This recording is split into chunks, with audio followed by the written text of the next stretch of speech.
everyone, this is Tanya Milan from the Self-Sufficient Homestead, and welcome today, in this case, in my mother's kitchen.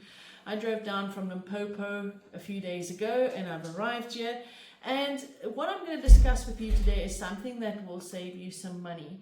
Now, in this instance, my parents are pensioners and every cent that they can save will help them. So there are things that they would love to buy, but it's just too expensive. And one of the things, for instance, is cheese spread.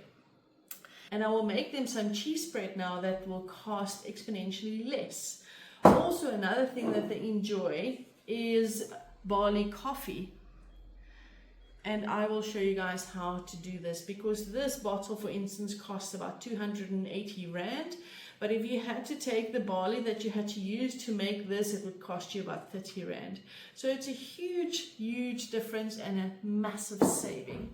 So let's start today with making our own cheese spread.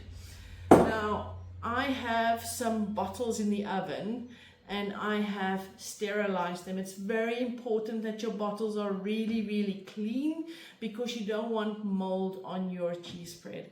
So that's already done. We'll take the bottles out in a moment. So let's start with our recipe. So you need 1 kilogram of processed cheese. Now, there's a lot of controversy about processed cheese, people saying it's just like plastic, etc. Well, I did some research. It's not.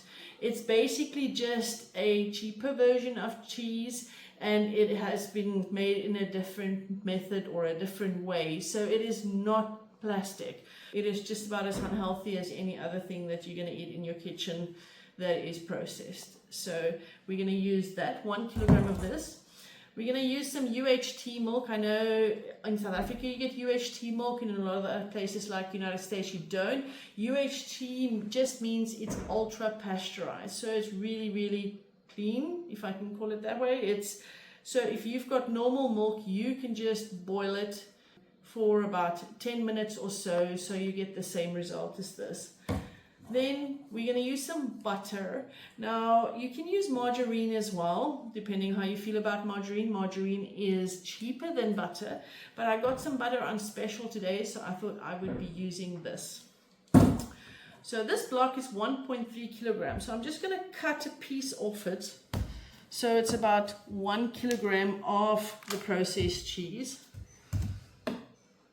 And as you can see, this is what makes processed cheese different from normal cheese. It's really crumbly and pasty at the same time, where normal cheese cuts and grates easier. You cannot grate processed cheese, for instance. So we will just be making it smaller by cutting it in blocks, because that will absolutely be the only way that we can do it. I personally don't know what people use processed cheese for, because it's really hard to work with. And the best thing that I can think of is that it would have to be like a cheese spread. Look at that. I'm just going to chuck this in the pot. It's long so well. Goodness. All right. So all in smaller pieces. I'm in Cape Town, by the way, or Longabon, because my youngest sister is getting married. She's 15 years younger than me, and she is actually marrying her high school sweetheart. So she's in her 30s now. She went out with Stefan when she was in high school, and then they both went their ways, and then they re-met, if I can call it re-met, and now they're getting married. So isn't that amazing? So we're all busy with wedding prep in between all this as well. The wedding is officially in 2 days. So now we've got this processed cheese all cut up. You can see it's pretty messy. That's why I say I don't know what people use it for normally, but I'm using it for this only.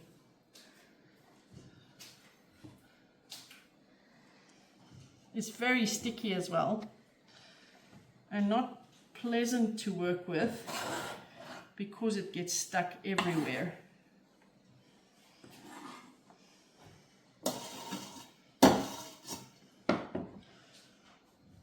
Next thing we need is our butter. So for a kilogram of processed cheese, we're going to use 250 grams of butter. Now this block is 500 grams. So I'm basically just going to cut it in half.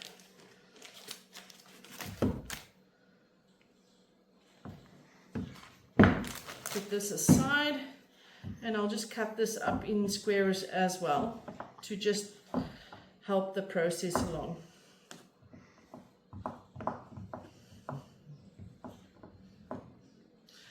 When I was driving down from Limpopo, there was a lot of trucks and vehicles on the road, and in the distance I saw this bump in the road, and I thought, what's lying in the road? When I got closer, it was the massive mountain tortoise. So I kind of stopped just a bit away, because if I stopped right next to it, a truck would definitely have gone over it. And I ran back, and as I ran back, somebody else stopped as well to block the traffic and picked up that tortoise. It was quite heavy, and I just helped it on its way on the other side of the road where it was heading. We actually tried to give it some water as well, but it was pretty scared. But that was quite an amazing experience. Okay, so we've got the cheese and the butter in there now. 1 kilogram cheese, 250 grams of butter, and then 1 liter of milk.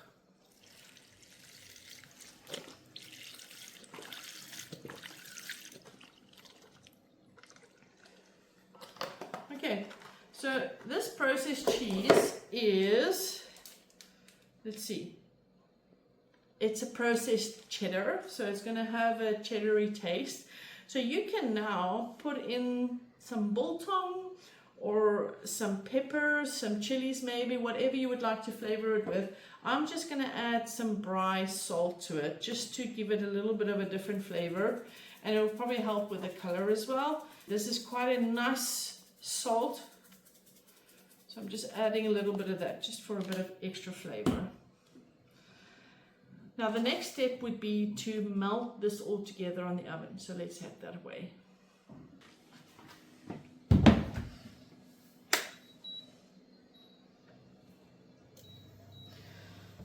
So I've got a whisk here. We have to warm it up now, so everything melts together and forms a paste. So I'm just turning up the heat slightly so we can start warming this. All this is very cold. It came from the fridge. The cheese and the butter all came from the fridge. So we must just get it warmed up quickly. Okay, so while we are busy eating this, I thought I'd tell you what happened this week. Despite the fact that I drove all the way down here, one day was 14 hours, and then there was 2 other days that we were traveling. But I got an email from YouTube saying that I should get ready to monetize. So guys, thank you very much. All your views and your comments, your likes, your shares, your subscribes, they all helped me to get to a point where I got this message now. So hopefully within about 2 months everything is sorted, and then I will be monetized. So thank you very much once again. By the way, I really enjoy reading your comments. I think I answer all of them. I hope I do, because when I see one I answer it immediately. So it's just encouraging to see all the comments, and I enjoy just spending time with you in the comments and getting to know you as well, because you see a lot of me, but I don't see any of you unless you put a comment in for me. So thank you very much for that, guys. All right, things are starting to happen here. It's heating up a bit. So while we've got this, I'll keep stirring. I'm just going to show you how I did the bottles. The bottles I washed with warm soapy water, and then I put them in the oven with the lids at 180 degrees Celsius. And I kept it there for about half an hour. You probably don't have to do it that long, but my mom was talking a lot. So I just kept the oven on while she was talking, and time flew by. So half an hour, 180 degrees Celsius, and my bottles are beautifully sterilized. They're busy cooling down a bit now because they were pretty hot. So we'll take them out in a moment.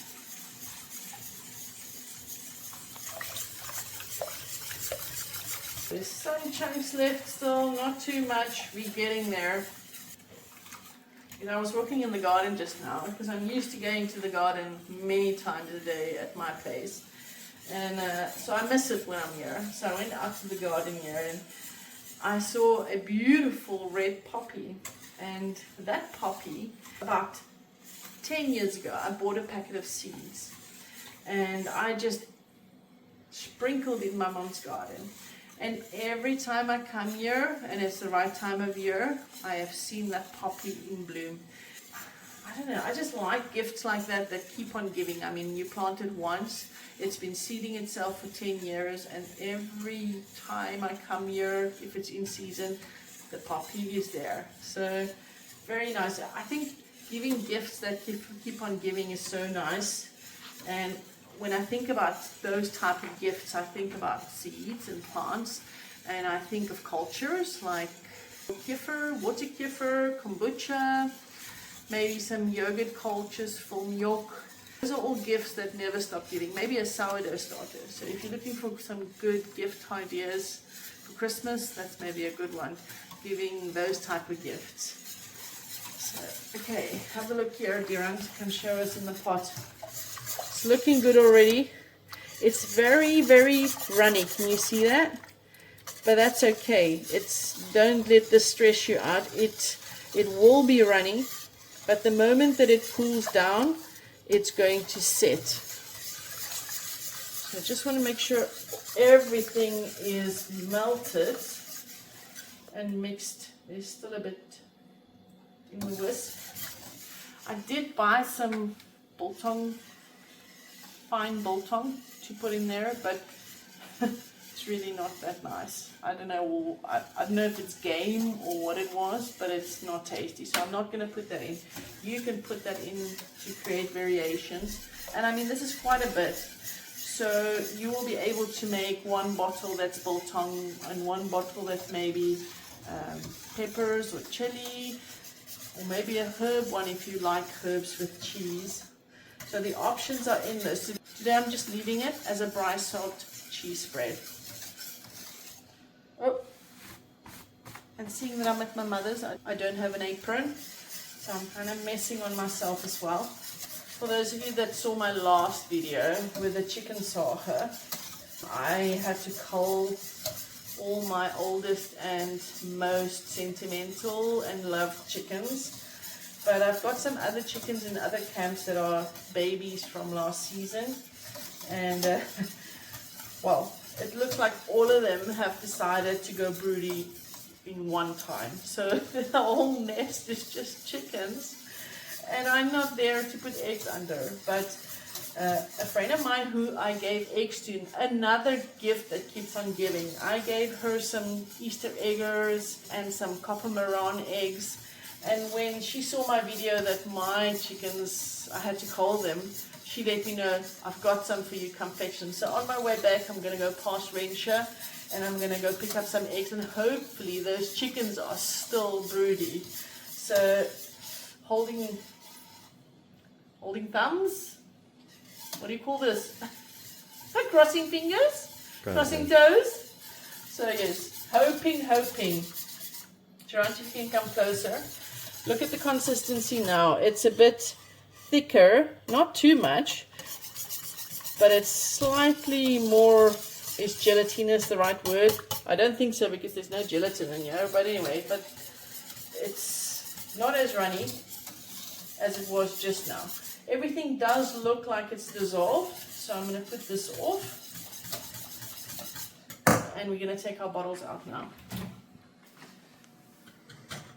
It's pretty hot, so I'll use a wooden spoon. Don't want to burn, so I'll take it one by one.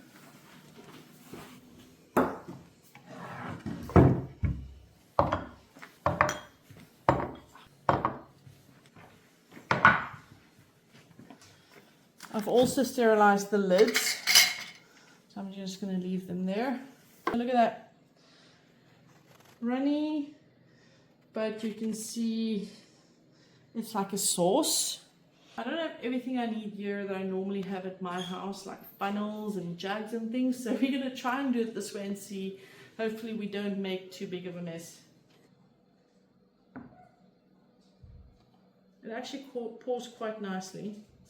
Thankful, except for that bit of mess.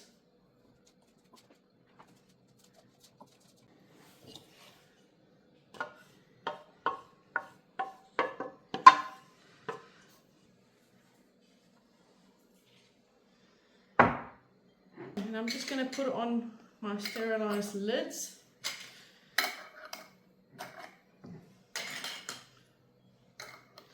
Normally, if it's just two elderly people, like two pensioners, they would probably use about a quarter of what I made now, because this can be put in the fridge like it is now, and it could stay there for about 3 weeks or so, and you have to use it in that time.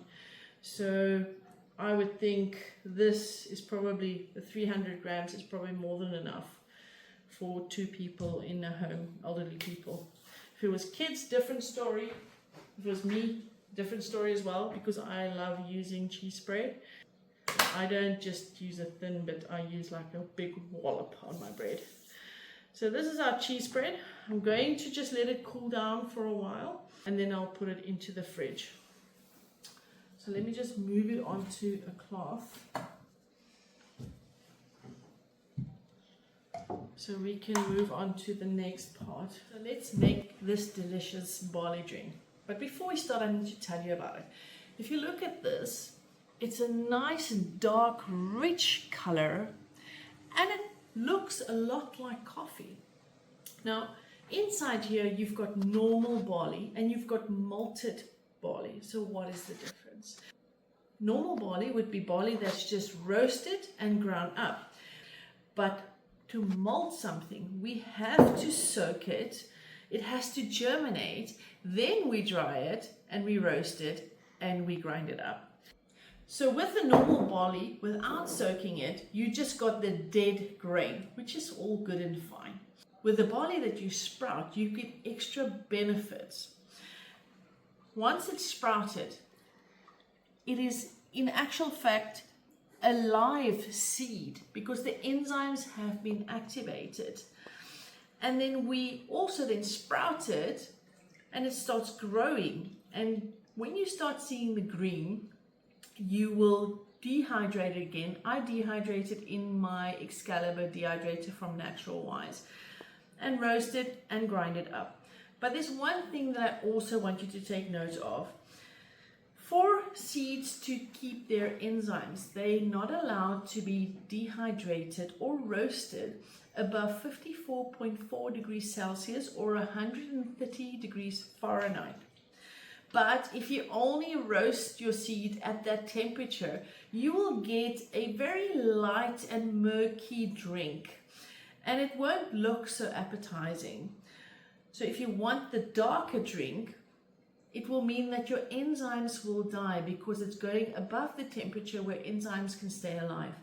So what is the solution to that? Well, I am going to take my sprouted barley, and half of it I am going to dehydrate at 50 degrees Celsius and also roast it at that temperature.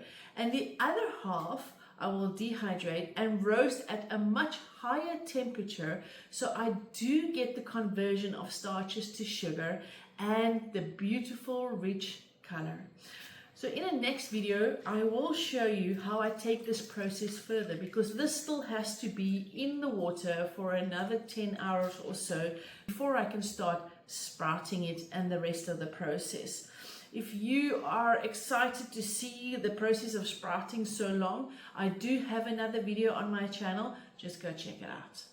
If you enjoyed this video, please give it a like. I would love it if you pop me something in the comments.